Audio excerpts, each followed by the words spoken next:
Hello, Lions. Alan Little with a little motivation here. And the title of this video is Why Some People Will Never Meet Their Soulmate. Before I go into that, I want to talk about what I'm grateful for. And today's gratitude topic for me is my little sister, Ava. I know you're watching this video because you watch all my videos, Ava. Then you text me right afterwards. So I want to give you a shout out that I'm grateful for you, Ava. I love you. And I also want to say that my little sister Ava has a beautiful baby girl, and she also has a son named Zion as well. So Ava, I am grateful for you, you little princess, you little evil thing slash loving angel slash evil thing. Love you, Ava. Okay, I got to get back to work now. Why some people will never meet their soulmate. The first reason why some people will never meet their soulmate is that they have unconscious, unresolved issues from their past. These unconscious, unresolved issues from their past is what's dictating their present, is what's dictating their future. And so until we go back to these unconscious, unresolved issues, we cannot create our future because our future is just going to entail of the unconscious, unresolved issues. One person may ask, how do we address that? Well, let's start with the first idea that comes to my mind, and that's forgiveness. See, when we forgive the elements of our past, we create the elements of our true future. There's a lot of people that I coach on a day-to-day basis. And sometimes when I'm coaching someone, I can just feel that they don't have the forgiveness aspect. So I'll say, do you forgive the people of your past? Do you forgive your ex, your parent, whoever it is? And they'll respond, yeah, I forgave them. Okay, text them right now and wish them well. Tell them you wish them to have a good day. And they're like, no, they don't, I can't talk. And all of the reasons why they want to talk to them comes up. See, forgiveness is not something we say out loud. Forgiveness is something we demonstrate in who we are right now. If you cannot message a person from your past without feeling any energy, any tension, and just wish them well, then that could be a sign that you haven't forgave them yet. And I understand that a lot of people, we have people from our past that did us wrong. They did us extremely dirty. But if we want to grow, we have to learn how to take that dirt and remember that we're a seed. And the more dirt that's put on us, we can grow through that dirt to become the tree, the plant that we truly are.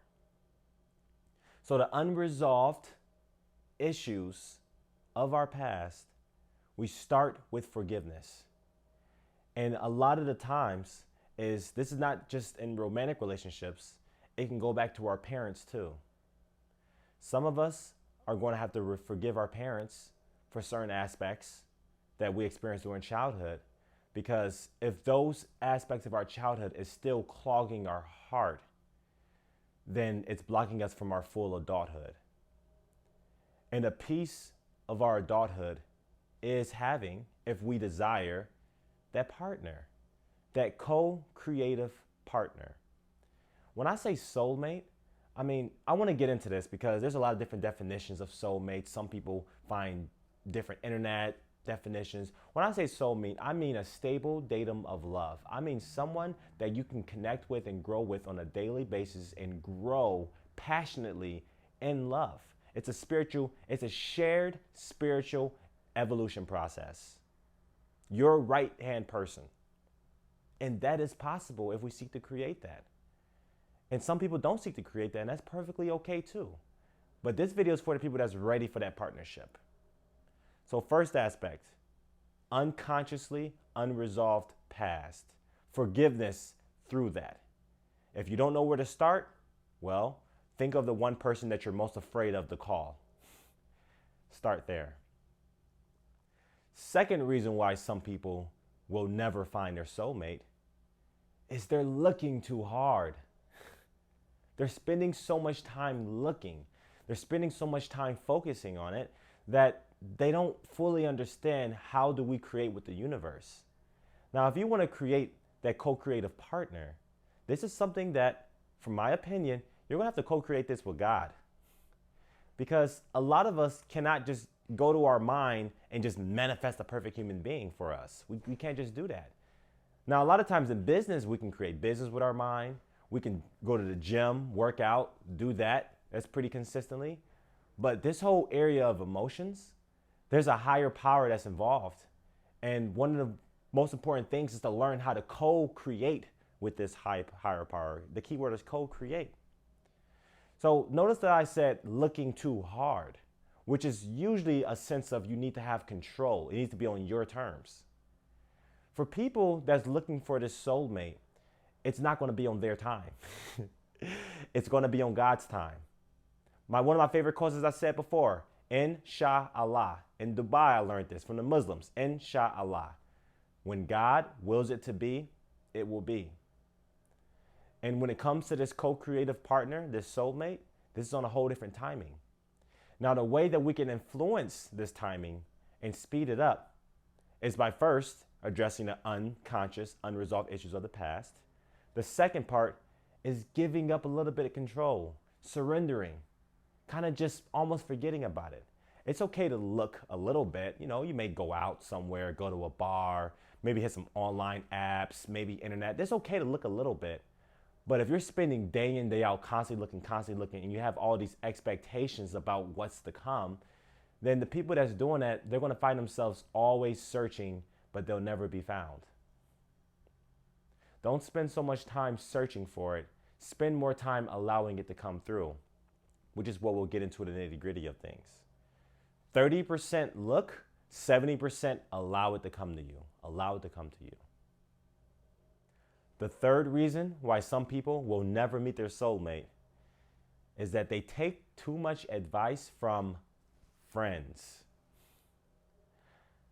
A lot of people have an environment of friends that's vibrating at a frequency that's not truly in alignment with where they truly want to go. You know, this isn't a call to go out there and just get rid of all your friends. But this is an invitation to look at the friends that I'm asking for advice. Are these people really vibrating at the frequency that I want to be on when it comes to creating that partnership?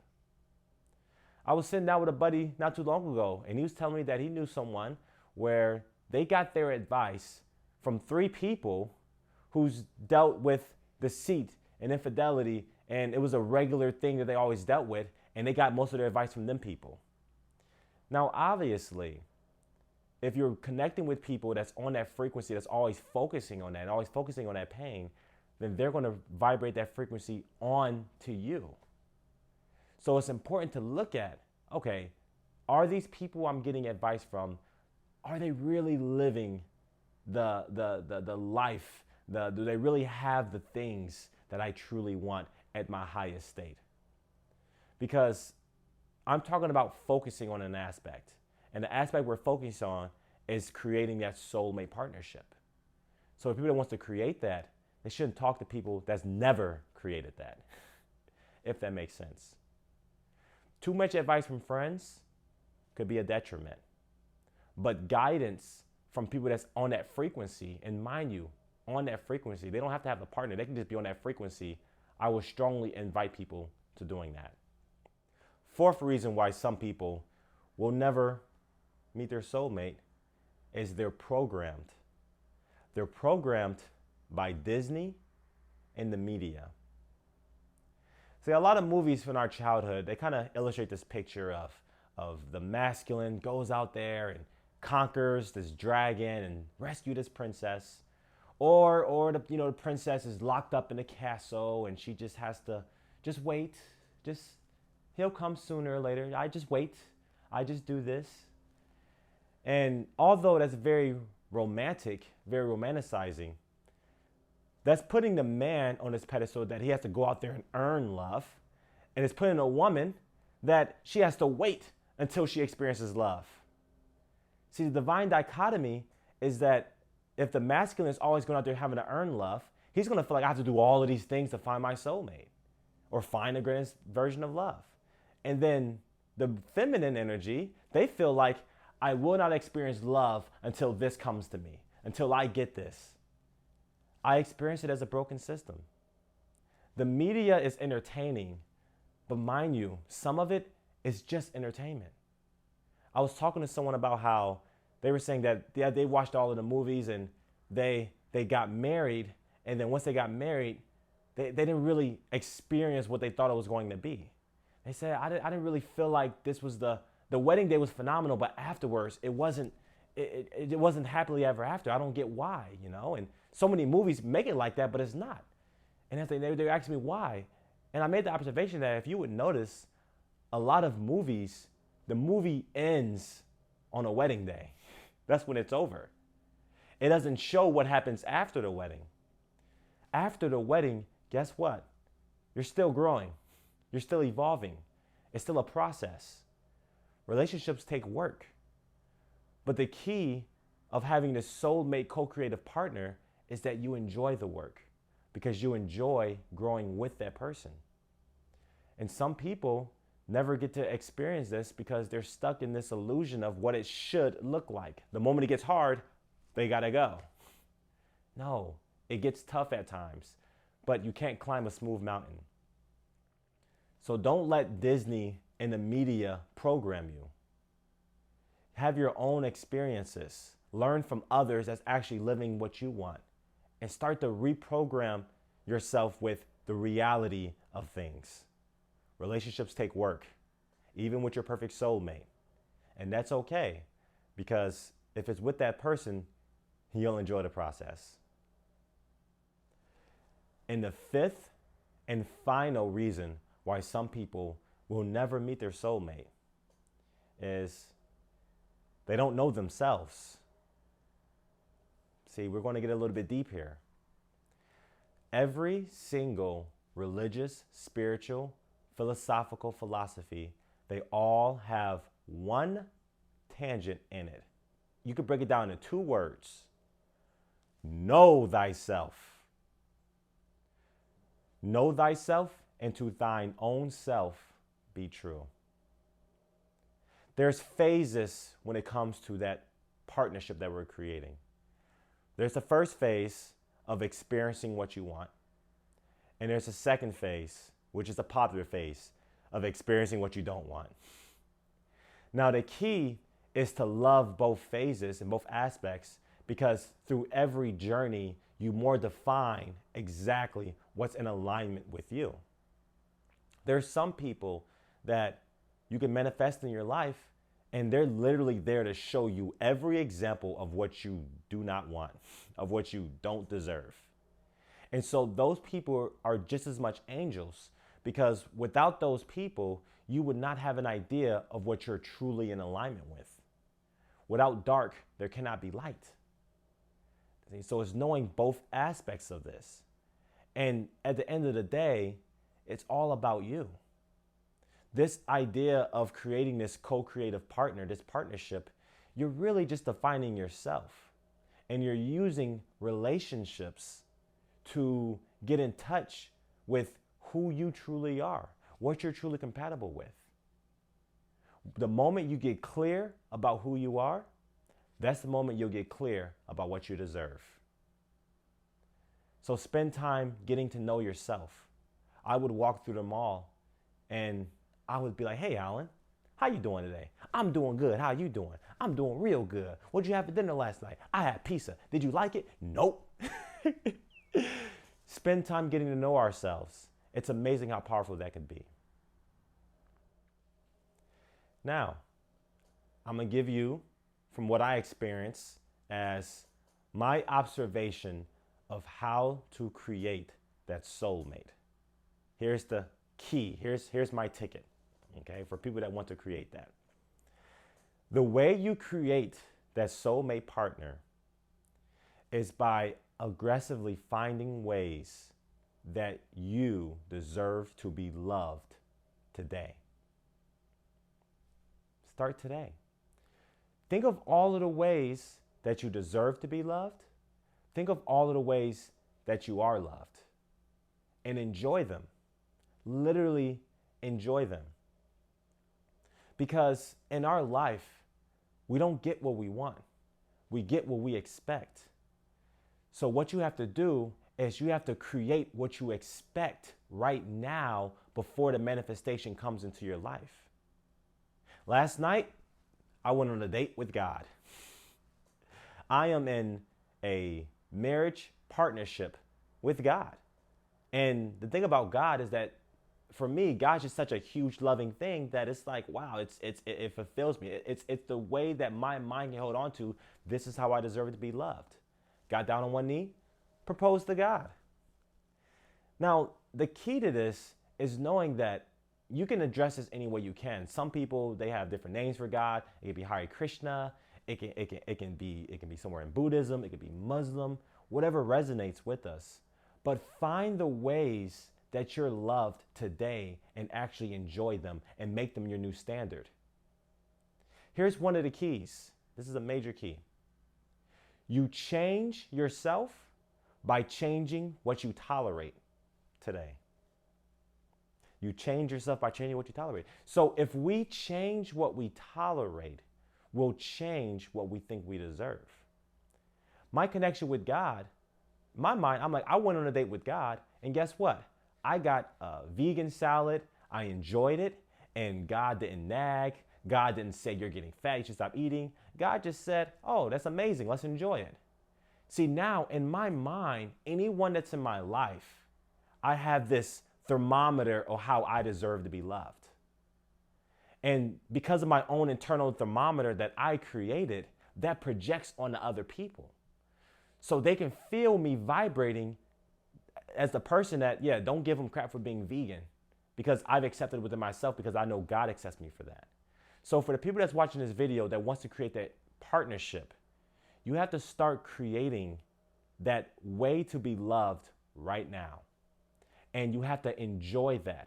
The way we solidify things into our vibration is by continually enjoying it and embracing it. This can't be a one-time thing. We can't have a one self day and say one self-love day. My opinion, a day of self-love, a self-love day, I don't really resonate with that. I'm talking about a life of self-love. This is a moment to moment how I deserve to be treated, how I deserve to be loved, and enjoying that you are loved by that today. And the interesting thing is that once you start cultivating that within yourself, you'll start coming across people that resonates with that starts treating that to you.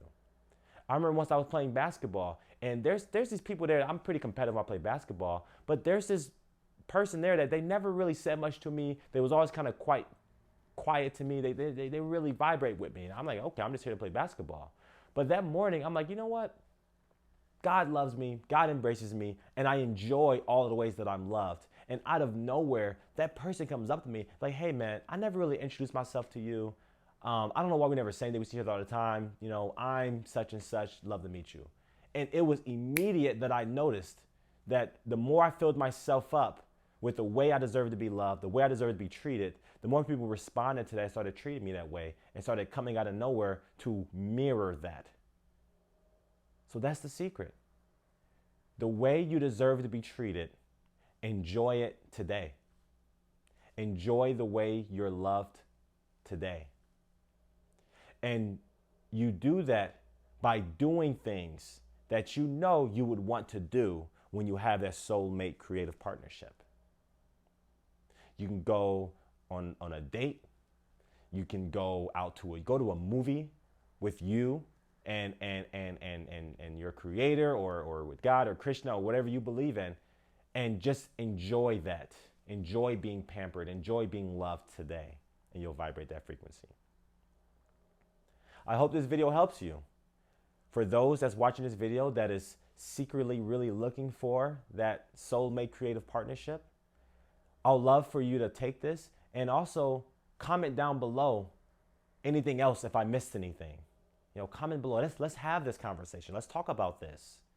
You know, we're not designed to walk this earth completely by ourselves.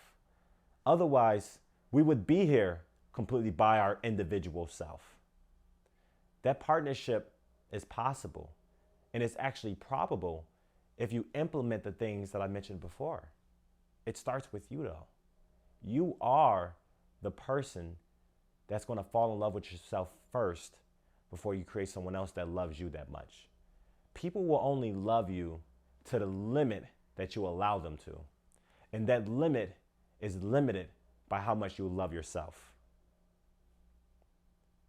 And you can start right now. I'll be the first to do it for you. I love you with all of my heart. You're an absolutely amazing individual. You deserve the best things in life. You're worthy. You deserve it. You're the best. And I truly hope that you will always, forever and ever, and ever and ever, stay blessed. Namaste.